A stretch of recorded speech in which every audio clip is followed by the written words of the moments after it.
How many diplomats in total for the EU, do we know? I think it should be around for the EU something like 20. 14 is, of course, half of EU member states. This is a number that's much larger than we were expecting. Of course, EU leaders met here in the European Council building behind me on Friday, taking 3 decisions. One was to issue a strongly worded condemnation of Russia. 2 was to recall the EU's ambassador to Russia. But 3 was to go back to their national parliaments and consult about national actions. So we were expecting a number of diplomats to be expelled today, but 14 is very high. What probably made the difference is the U.S. decision to expel those diplomats. I think that gave European countries the confidence that the U.S. would have their back in this standoff.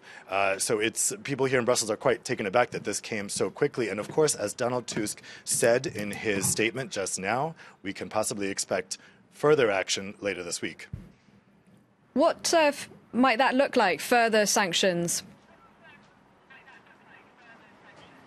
Well, he said specifically that we might see more diplomatic expulsions. The real surprise today was Italy. So we had, of course, France and Germany, each with 4. We had a number of Eastern European countries. That's not terribly surprising. Italy, though, is expelling 1, and that's surprising for a country that has had pretty close ties with Russia. So the ones to watch now are the countries with even closer ties to Russia. That's Greece and Cyprus in particular. Bulgaria and Romania will also be ones to watch, and of course Spain.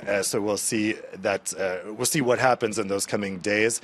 Other actions could include maybe pushing for further sanctions. Of course, EU leaders were not willing to explore the prospect of increasing sanctions on Russia for their annexation of Crimea last week.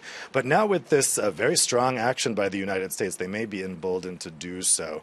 So we'll see what might come in the next days.